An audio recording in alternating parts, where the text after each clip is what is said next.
Je m'appelle Kayla Donovan et à 38 ans, je pensais avoir maîtrisé le jonglage entre la vie de mère célibataire et celle d'enseignante d'anglais au lycée dans la banlieue de Boston.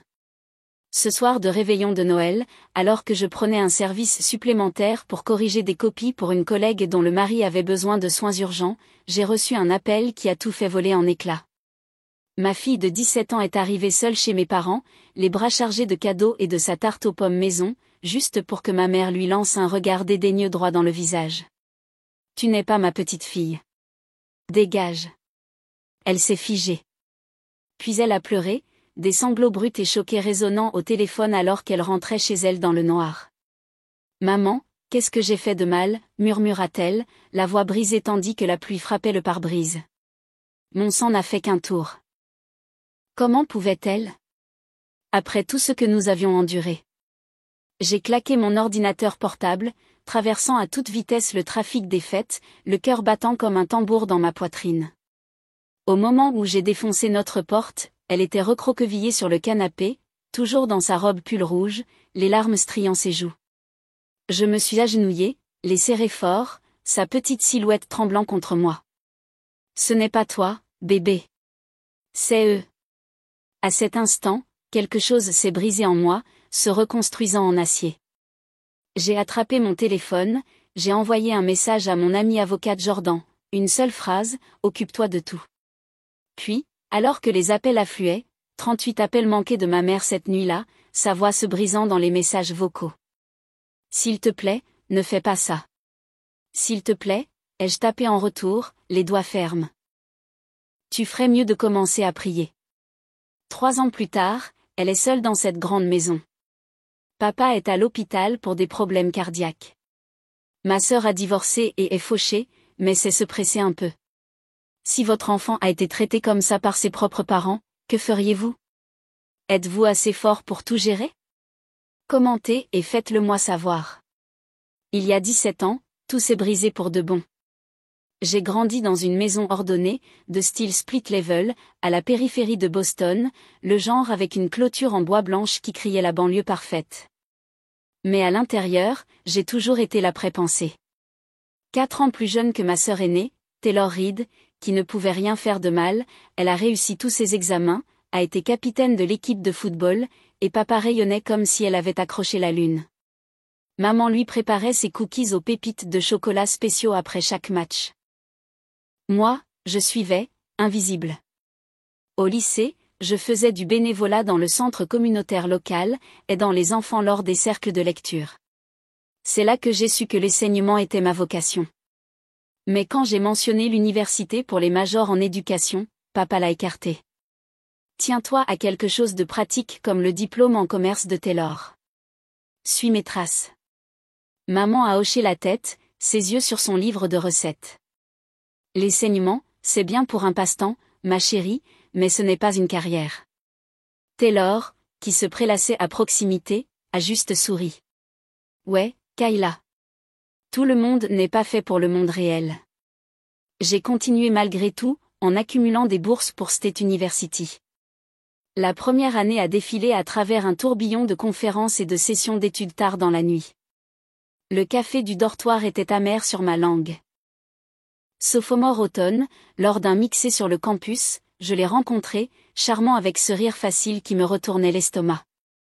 Nous sommes sortis rapidement, trop rapidement. À la pause hivernale, je regardais 2 lignes roses sur un test de pharmacie, les mains tremblantes dans la cabine de la salle de bain. Il a disparu la semaine suivante. Pas de SMS d'adieu, pas d'explication, juste parti comme de la fumée. Serrant mon ventre, le cœur battant sous les lumières fluorescentes, je suis rentrée chez moi pour annoncer la nouvelle. Le visage de papa est devenu furieux dès que j'ai prononcé les mots. Tu es irresponsable, tu jettes ta vie comme ça. Il l'a aboyé à travers la table de la cuisine, frappant du poing si fort que la salière a sauté. Maman a murmuré, les larmes aux yeux. Qu'est-ce que les voisins vont penser ? Nous avons une réputation à tenir ? Taylor s'est appuyé sur le cadre de la porte, les bras croisés, son sourire suffisant tranchant plus profondément que tous les mots. J'ai toujours su que tu allais faire une grosse erreur. Ils ont exposé les options comme un verdict. Arrête ça. Ou donne le bébé, c'est ridicule. Tu n'y arriveras jamais toute seule, a grogné papa. Quand je suis restée ferme, la voix calme malgré le tremblement de mes genoux. Ils m'ont coupé net. Pas d'aide pour les frais de scolarité, pas de toit au-dessus de votre tête. Emballez vos affaires et partez, a dit maman, tournant le dos, les épaules rigides. Je me suis figée. Quel genre de famille tourne le dos à son propre sang? Mais je n'avais pas le choix. Attrapant un sac de sport rempli de vêtements et de livres, je suis sortie dans la nuit glaciale de décembre, la porte se fermant derrière moi comme un jugement final. Je me suis débrouillée depuis, d'abord dans un petit studio exigu en bordure de campus, survivant avec l'aide financière et les équipes de cafétéria, le ventre gonflé alors que les examens approchaient. Le travail a commencé à l'aube, un matin d'été humide. La chambre d'hôpital sentait l'antiseptique et la sueur. Le premier cri de Mackenzie a percé l'air comme une promesse. Pas de visiteurs, pas de ballon des grands-parents. Juste moi tenant sa petite main, murmurant « On va s'en sortir, ma chérie ». Les premières années ont été brouillées en mode survie. Des petits boulots de tutorat payaient la formule et les couches, $200 par mois, si j'avais de la chance, pendant que je me préparais pour ma certification d'enseignement le soir, les yeux brûlants sous la lampe de bureau. Mackenzie traversait des cartes de révision, ses petits doigts pointant des mots comme « résilie ». Maman et papa, une seule carte pour son premier anniversaire, non signée. Taylor est passé rapidement, a reniflé le papier peint écaillé et est parti sans câlin. Tu t'en sors pas mal, je suppose, a-t-elle marmonné en sortant. 15 ans de cette isolation ont creusé des sillons dans mon âme. Faite seule avec des plats à emporter chinois, les questions de Mackenzie sur les autres grands-parents se tordant comme des couteaux. Comment expliquer à une enfant de 5 ans que l'amour a des conditions qu'elle ne peut pas voir? Mais nous avons construit notre monde quand même. Son rire remplissant les vides. Mes plans de cours un bouclier contre la douleur. C'est alors que le ressentiment s'est durci, non pas en haine, mais en résolution. Un jour, je leur montrerai ce que signifiait la vraie force. Mais quand Mackenzie a eu 12 ans, les choses ont légèrement changé pour laisser entrer l'espoir. Elle devenait cette étincelle brillante, première de sa classe, griffonnant des histoires qui me faisaient gonfler le cœur. Un soir, autour de macaronis au fromage à notre table de cuisine, elle a levé les yeux avec ses grands yeux noisettes. Maman, c'est quoi grand-pa? On a des histoires de famille? Sa voix était douce, curieuse, tirant sur les cicatrices que j'avais construites autour de cette blessure. Je l'avais protégée des détails, mais combien de temps pourrais-je continuer à les peindre comme distants mais gentils? Vous sentez-vous parfois cette envie que votre enfant mérite le tableau complet? Peu importe à quel point c'est désordonné, j'ai pesé pendant des semaines, hochant la tête lors des réunions parents-professeurs. Finalement, j'ai cédé. Ils sont compliqués, ma chérie. Mais oui, essayons. C'est là que les dîners mensuels du dimanche ont commencé, des ponts prudents au-dessus du gouffre. Nous arrivions à leur maison coloniale dans la banlieue, l'allée bordée du SUV de Taylor, et je me préparais. Mackenzie serrait un dessin ou un rapport d'essai. Sa petite main moite dans la mienne. Au début, ça a marché, plus ou moins. Papa lui caressait les cheveux, lui demandait de ses nouvelles de l'école de cette manière bourrue. Maman lui servait des pommes de terre en purée supplémentaire, la vapeur montait chaude et beurrée, mais la fissure apparaissait rapidement. Taylor et son mari Dylan Walsh étaient mariés depuis 5 ans à l'époque, pas encore d'enfants, donc les feux de la rampe restaient sur eux. Puis 3 ans après notre fragile routine, juste au moment où Mackenzie atteignait 15 ans, Taylor a annoncé qu'elle était enceinte. Cody Ellis est arrivé en criant dans une pièce décorée de ballons bleus. Papa s'est illuminé comme si c'était son propre anniversaire, soulevant le paquet avant que les infirmières ne sortent. Regarde-le aller, une prise forte déjà. Dès le premier jour, ils ont refait leur monde autour de lui. Un fonds universitaire a été lancé avec $5 000 des économies de papa réservées uniquement pour Cody, des obligations cachées dans un tiroir. Maman a converti la chambre d'amis en extension de chambre d'enfants. Des petites affiches de baseball, un berceau qui coûtait plus cher que mon loyer mensuel. Il venait nous rendre visite chaque semaine pour garder Taylor, le déposant avec des bonbons et des baisers. Mackenzie. Elle s'est encore estompée. Son 13e anniversaire est passé avec un gâteau acheté en magasin par mois. Pas d'appel de maman. Pas de carte de papa. Ils ont dû oublier, a-t-elle dit, serrant ses genoux, les yeux baissés alors que nous allumions les bougies seuls. Cela a piqué, l'odeur de vanille se mêlant à la légère odeur de moisi de nos murs d'appartement. Quel message cela envoie-t-il à une fille qui assemble déjà pourquoi elle est l'outsider? À 16 ans, les dîners sont devenus des tortures rituelles. La table était mise pour 6, maman et papa aux extrémités, Taylor et Dylan flanqués de la chaise haute de Cody. Ma place vide attendait comme un fantôme. Mackenzie se serrait là où une chaise pliante, l'assiette en équilibre sur ses genoux. « Passe les petits pains, s'il te plaît », murmurait-elle, sa voix, polie comme toujours. Mais papa la regardait à peine, trop occupé à donner des petits pois à Cody. « Mange bien, champion. Cela te rendra grand et fort », gazouillait maman sur ses derniers babillages, ignorant la mise à jour silencieuse de Mackenzie sur sa victoire au concours d'écriture. Ce prix d'écriture régional, elle a obtenu la première place, son histoire sur les secrets de famille, lui valant une plaque qui prenait la poussière sur notre étagère. « C'est bien, ma chérie », a dit maman une fois à mi-chemin avant de lancer la vidéo des premiers pas de Cody sur son téléphone. Taylor hochait la tête en parcourant ses emails. C'est un athlète naturel, tout comme Dylan. Aucune question sur les mots de Mackenzie. Aucune fierté dans son feu. Vous êtes-vous déjà senti invisible à votre propre table? C'est à ce moment-là que le ressentiment bouillonnait plus fort, bouillant sous chaque sourire forcé. Mais j'ai tenu bon pour elle. Je ne savais pas que tout cela se construisait pour cette nuit qui a fait craquer le barrage. 3 semaines avant ce Noël, l'appel est arrivé pendant ma pause déjeuner. Ma collègue a fait irruption dans le local du personnel, les yeux rouges, serrant un mouchoir. Le mari a une condition sérieuse. Il a besoin de soins constants à partir de maintenant. Elle avait été affectée à la couverture des fêtes, la pile interminable de dissertations que personne d'autre ne voulait. Sans réfléchir, j'ai proposé de le prendre. Va être avec lui. J'ai ça. Elle m'a serré fort, murmurant des remerciements qui flottaient dans l'air comme du brouillard. En tant que mère célibataire qui avait surmonté pire, je comprenais. La famille d'abord, toujours. Mais cela signifiait ajuster notre tradition. Ce soir-là, je me suis assise avec Mackenzie sur notre canapé usé, la lampe projetant de douces ombres sur sa table basse jonchée de devoirs. À 17 ans, elle était tout en longs membres et sagesse tranquille, ses cheveux noirs attachés en une queue de cheval lâche. Ma chérie, j'ai des corrections supplémentaires pendant les fêtes. Urgence familiale d'une collègue. Je vais devoir terminer après 22 heures. J'ai regardé son visage, me préparant à la déception. Tu vas bien aller à grand-mère et grand-père toute seule? Je les rejoindrai vers 22 heures. Elle a hoché lentement la tête, tripotant son bracelet. Bien sûr, maman, ils ont besoin de toi. Je me conduirai moi-même. Ça va. Un petit sourire a tiré ses lèvres. J'ai fait cette tarte aux pommes, je me suis assise à côté d'elle, la voix emplie de fierté.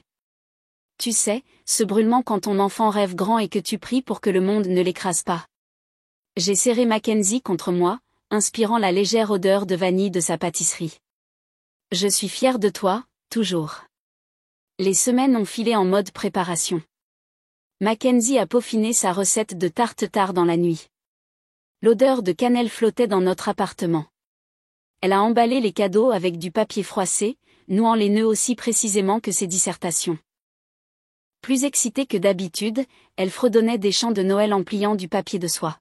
« Tu penses que grand-mère aimera l'écharpe que j'ai tricotée ?» demandait-elle, la tenant à la lumière. J'ai hoché la tête, ignorant la torsion dans mon estomac. « Elle va l'adorer, ma chérie. » Le matin du réveillon de Noël. Je suis partie à l'aube, embrassant son front. Texte quand tu arrives. Appelle si quoi que ce soit. Elle a agité la main depuis la cuisine, la tarte refroidissant sur la grille, sa robe pull rouge moulant sa silhouette. Va conquérir ses papiers. À ce soir. Le trajet vers l'école a été long, les couloirs fluorescents bourdonnant du chaos de dernière minute. Des ornements épars roulaient sous les bureaux. Les rires des enfants résonnaient contre les casiers. Vers 18h30, mon téléphone a vibré pendant un moment de calme. Je suis arrivé. La tarte est appréciée par oncle Dylan. J'ai souri, renvoyant un emoji cœur, l'écran brillant chaleureusement dans ma paume. Puis à 19h45, en pleine conversation avec un élève, il a vibré avec insistance. 2 appels manqués d'elle. Puis un SMS, peux-tu parler maintenant? L'angoisse a tiré froid dans mon estomac. Elle n'interrompait jamais le travail à la légère. Entrant dans le couloir vide, le linoléum grinçant sous mes chaussures, j'ai composé. Elle a décroché au premier appel, le souffle court. Maman. Sa voix s'est brisée. Le trafic bourdonnait faiblement en arrière-plan. Qu'est-ce qui ne va pas, ai-je demandé, le pouls battant la chamade. Je rentre à la maison. Une pause, un reniflement avalé. C'était horrible. Les mots ont défilé entre les essuie-glaces qui sifflaient rythmiquement. Elle était arrivée à 5P, la tarte chaude dans ses mains, les cadeaux empilés proprement. Maman a à peine hoché la tête, bonjour, disparaissant pour retourner à la cuisine. Papa a pris les paquets avec un grognement, les mettant de côté. Taylor, Dylan et Cody étaient déjà là. Cody faisait zoomer des voitures jouets sur le tapis, ses rires remplissant le salon. L'appel au dîner est arrivé, les assiettes tintant alors qu'ils se rassemblaient. La table brillait sous la lumière des bougies, dressée pour 6 personnes, maman et papa aux extrémités, Taylor et Dylan sur les côtés. La chaise haute de Cody au milieu. Ma chaise vide comme toujours. Mackenzie s'est tenue là, équilibrant son assiette. Où est-ce que je m'assieds? Maman a levé les yeux, fourchette à mi-chemin, tu ne restes pas sans toi, hein? Prends une place dans le salon. Pas d'excuses. Pas de déplacement de chaise. Elle s'est perchée sur le pouf, la fourchette grattant la porcelaine, les rires débordant de la salle à manger. L'anecdote de Taylor sur le dessin de jour de Cody a provoqué des éclats de rire. C'est là que Cody est arrivé en trottinant, les yeux écarquillés. Pourquoi tu manges toute seule, cousine? Avant qu'elle ne puisse répondre, Taylor est apparu dans l'embrasure de la porte. Viens, mon champion. Ton jus t'attend. Elle l'a entraîné, sans un regard pour elle. L'heure du dessert. Mackenzie a offert le couteau à tarte. Parfaitement. Je l'ai fait, cette croûte à la cannelle comme la recette de grand-mère. Maman l'a déclinée. Je garde les douceurs pour plus tard, ma chérie. Les enfants deviennent hyperactifs. Puis ils ont migré vers l'arbre, le papier d'emballage bruissant, les cris de Cody perçant alors que les rubans volaient. Pas d'invitation. Elle est restée figée. L'odeur de pain épaisse et moqueuse, les rubans scintillant comme des accusations. Finalement, elle n'en pouvait plus. Attrapant son manteau, son sac sur l'épaule, elle s'est dirigée vers la porte. Papa a levé les yeux d'un camion jouet. Neil part déjà. Et tes cadeaux sous l'arbre? Maman travaille tard, murmura-t-elle, la gorge serrée. Je ne veux pas qu'elle rentre dans un appartement vide.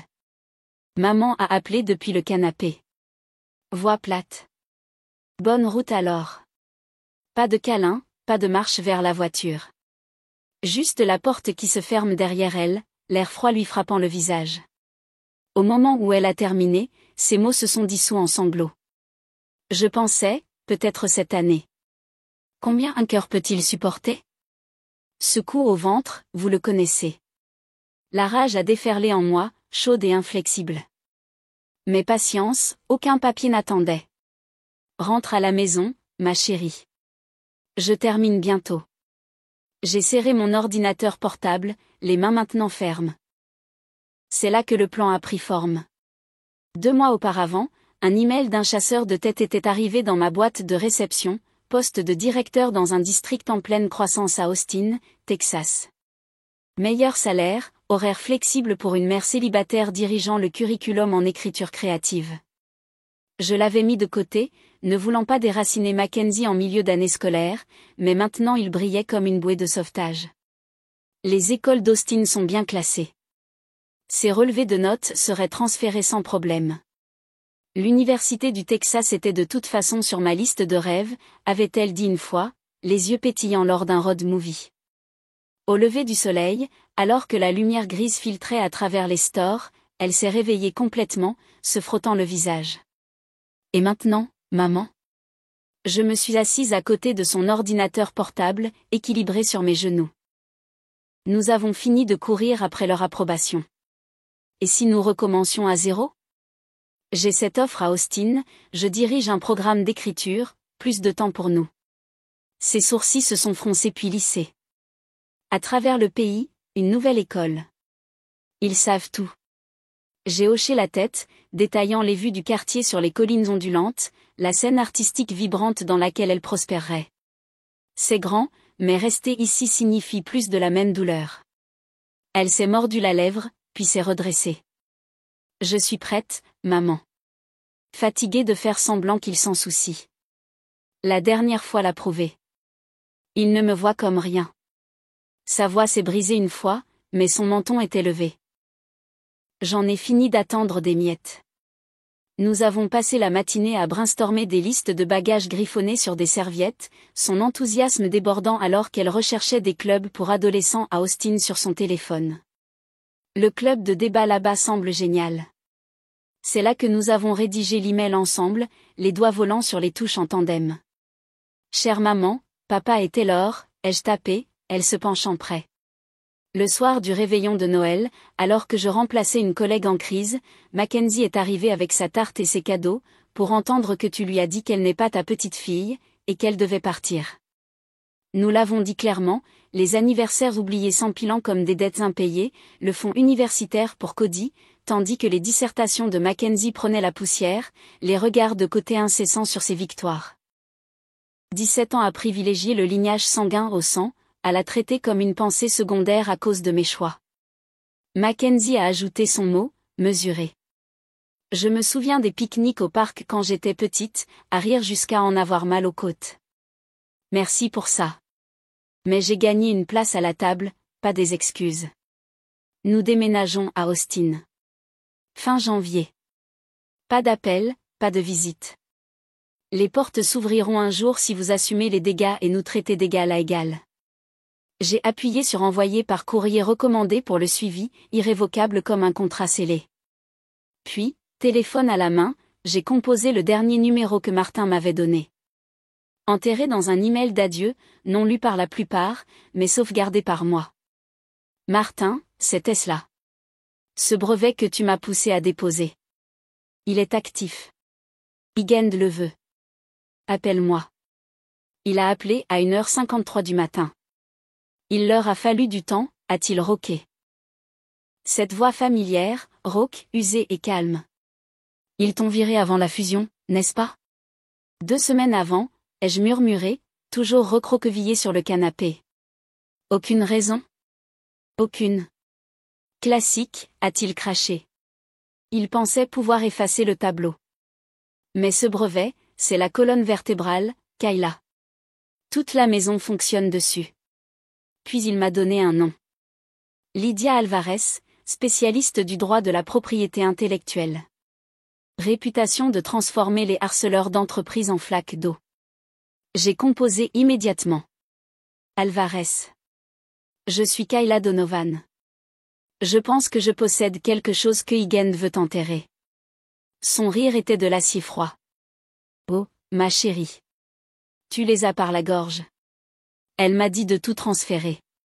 La lettre certifiée, le message vocal de Mason, les documents de brevets originaux. À midi, une autre enveloppe a glissé dans ma boîte aux lettres, cette fois du service RH de Higand. Leur ton était plus froid. Des allégations vagues concernant des matériaux propriétaires sur mon ordinateur portable. Des menaces voilées sous forme de rappel. Je l'ai envoyé à Lydia. Il bluffe, a-t-elle dit. Désespéré. Faisons-les transpirer. Pour la première fois depuis que j'avais reçu cet email de licenciement, je ne me sentais pas petite. Je ne me sentais pas remplaçable. Je me sentais armée. Lydia a rapidement exposé la stratégie. Higand est désespéré, espérant m'effrayer pour que je cède le brevet avant que leur fusion ne s'effondre complètement. Mais il est déjà trop tard. Arion ne se soucie plus de Higand. Elle a dit qu'ils veulent toi. Ils veulent le véritable inventeur et ils veulent traiter directement. Mon esprit s'est emballé. Hier, j'étais juste une autre développeuse au chômage en survêtements usés et avec des factures en retard. Aujourd'hui, j'étais le goulot d'étranglement, le levier, la clé. J'ai rappelé Martin, ayant besoin de sa clarté, de son calme sous pression. Qu'est-ce que je fais, Martin? Ils offrent une indemnité de départ, des excuses, même un emploi. Sa voix est sortie comme de l'acier enveloppé de statique. Tu ne négocies pas avec des serpents, Kayla. Tu frappes. Ils t'ont jeté après que tu aies construit leur royaume. Maintenant, tu détiens l'acte du trône. Il avait raison. J'avais codé ce framework à travers des migraines, la chimiothérapie de ma mère, les éloges creux de Mason Caldwell et les sourires du conseil d'administration. J'avais construit leur avenir tout en survivant silencieusement à mes propres tempêtes. Ils ne méritaient pas ma pitié. Lydia a programmé une réunion avec Arion pour la semaine suivante, me prévenant de rester discrète jusqu'alors. Laisse Igen sombrer, a-t-elle dit. Ils vont dépasser leurs mains. Elle avait raison. 3 jours plus tard, mon téléphone a vibré avec un nom que je n'avais pas vu depuis plus d'1 an. Priya. Nous avions partagé d'innombrables nuits blanches à déboguer des catastrophes avant qu'elle ne passe à la gestion intermédiaire. Sa voix tremblait. Isla. Mason m'a demandé de te contacter. Il veut régler les choses en silence. J'ai fermé les yeux, la colère et la tristesse se mélangeant comme de la statique dans ma poitrine. Ils l'utilisent maintenant comme ils m'ont utilisé. Dis à Mason de parler à mon avocat, ai-je dit, mon ton ferme. Et Priya, ne les laisse pas t'utiliser comme ils m'ont utilisé. J'ai mis fin à l'appel, les mains tremblantes, non pas de peur, mais de pouvoir enfin retrouver. Ce soir-là, Lydia m'a transféré un message de l'équipe juridique d'Arion. Ils étaient prêts à négocier directement. Pas d'intermédiaire, pas de Higand, juste moi. La salle du conseil au bureau d'Arion au centre-ville de Seattle brillait de verre poli et d'acier inoxydable, un minimalisme masquant des milliards en mouvement. Je suis entré en portant le même blazer noir que j'avais l'habitude de porter lors des démonstrations de code. Mason Caldwell était déjà assis de l'autre côté de la table, la sueur assombrissant le bord de son col malgré sa posture soigneusement maîtrisée. 2 de ses avocats se tenaient à ses côtés, tous suffisants et silencieux. Lydia était assise à côté de moi, calme comme un feu contenu dans une bouteille. Mason m'a offert son sourire répété, celui qui lui avait valu des ovations debout lors de sommets tech et d'événements TEDx. Isla, content de te voir. Clarifions ça. Pas de drame, juste du progrès.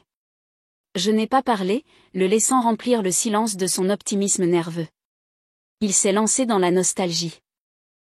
Comment j'étais toujours si loyal, si implacable, comment il regrettait la façon dont les choses s'étaient passées. Il a poussé un contrat vers moi à travers la table, un paiement, un titre de consultant, une mention dans le communiqué de presse, tous les atours d'être toléré, pas valorisé. Fixons ce malentendu de brevet, a-t-il dit. Lydia n'a pas cligné des yeux. Malentendu? Vous voulez dire le brevet que mademoiselle Bennett détient entièrement? Je me suis penché en avant, chaque mot tranchant comme un rasoir et calme. J'ai construit ta plateforme, Mason. Chaque ligne de code, chaque correctif à 2 heures du matin. Pendant que tu faisais des essais de ta prochaine voiture de luxe, tu m'as viré par un email vide. Pas de sujet, pas de nom, pas de décence, et maintenant ton accord est mort parce que tu n'as jamais su ce que tu avais.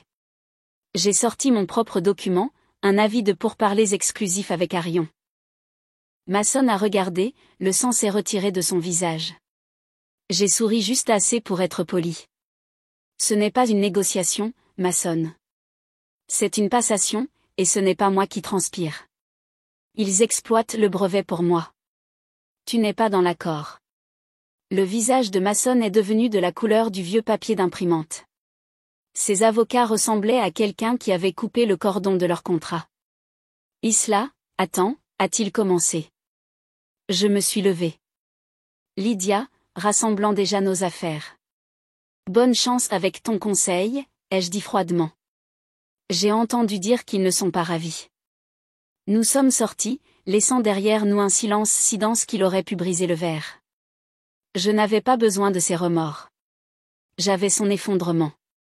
Mon nouveau bureau chez Arion Technologies donne sur Elliott Bay. La ligne d'horizon de Seattle brillait comme l'avenir qui avait enfin prononcé mon nom. La plaque en acier brossé sur ma porte porte l'inscription Bennett, chef stratège pays, pas de junior, pas d'intérim, pas d'astérisque, juste moi. Il y a 3 jours, Arion a conclu l'accord. Ils ont acheté le brevet intégralement, puis m'ont offert un emploi avec un chiffre si stupéfiant que j'ai regardé pendant 5 minutes avant même de sourire. La prime à la signature seule a suffi à régler les dettes médicales de ma mère, mes prêts universitaires, et à laisser de quoi payer un acompte pour un condo avec du vrai soleil. Je ne fais plus de budget avec des flocons d'avoine. Pendant ce temps, Igen Dynamics se désintègre. TechCrunch, VentureWire, même le journal rapporte l'effondrement, des poursuites en cours, le PDG Mason Caldwell sous enquête pour négligence criminelle, son empire se vidant dans les gros titres. J'ai reçu un message vocal de lui.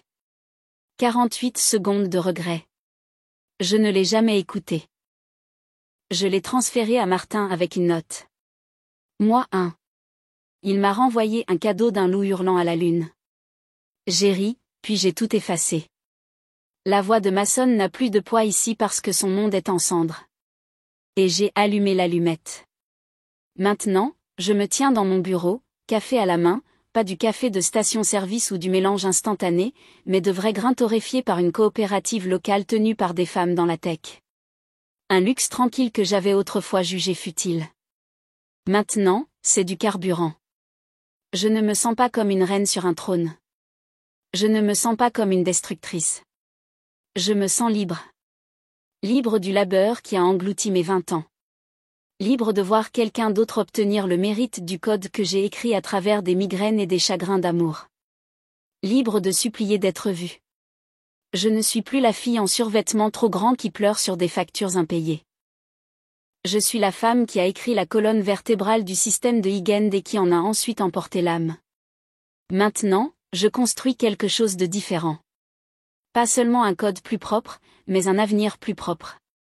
Huygens peut se noyer dans leurs stock options, leurs luttes intestines au conseil, leurs tournées de presse de gestion des dégâts. J'ai un avenir et il ne ressemble en rien à leur vision du progrès basé sur la réduction des coûts. Chaque matin, je marche dans mon nouveau bureau et cela me surprend toujours. Le bourdonnement tranquille d'un espace qui semble mériter. Le genre de calme que vous ne remarquez pas avant d'avoir vécu dans le chaos. Ce n'est pas juste un travail. C'est une vie que je ne me suis jamais laissé imaginer lorsque je déboguais du code avec des larmes aux yeux et des céréales périmées dans ma tasse. Parfois, je pense à mon ancien cubicule chez Huygens. La lumière fluorescente vacillante, l'affiche de motivation écaillée, la voix de Mason flottant au-dessus, faisant des promesses qu'il n'avait jamais eu l'intention de tenir. Cette version de moi, jeune, déterminée, effrayée, vit encore quelque part dans mes os. Mais elle ne conduit plus. La semaine dernière, j'ai trouvé une vieille photo rangée dans une boîte que je n'avais pas déballée. Une photo de vacances de l'entreprise de ma première année chez Huygens. Je suis à l'arrière, à moitié cachée, à moitié souriante, comme si je croyais encore que nous construisions quelque chose qui comptait. Martin est aussi sur la photo. Badge d'identité sur sa ceinture, comme toujours, souriant comme s'il savait comment tout cela allait se dérouler. Il a vu venir la tempête et m'a donné le parapluie. Maintenant, je reconstruis chez Arion. Oui. Mais plus que ça, un avenir où les ingénieurs comme moi ne sont pas effacés. Où les esprits brillants ne sont pas mis de côté pour faire place aux copains de golf de quelqu'un. C'est plus lent, mais c'est à moi. Les gros titres de Huygens s'estompent. Mason est probablement quelque part en train de préparer sa prochaine présentation. Ça m'est égal. Je ne suis plus en colère. J'ai terminé. J'ai mon café, mon chat Pixel dormant dans un rayon de soleil, et l'avenir qui s'est élevé des cendres dans lesquelles ils ont essayé de me laisser. C'est suffisant pour tous ceux qui ont suivi l'histoire. Merci. Vous avez marché avec moi à travers la trahison, vers la bataille, et vers un lever de soleil que nous avons mérité. Si mon parcours a eu un sens pour vous, appuyez sur le bouton d'abonnement. Restez avec nous. Nous partageons des histoires de courage, de justice et du jeu à long terme. Car chaque frappe de touche, chaque combat silencieux peut construire quelque chose que personne n'avait vu venir.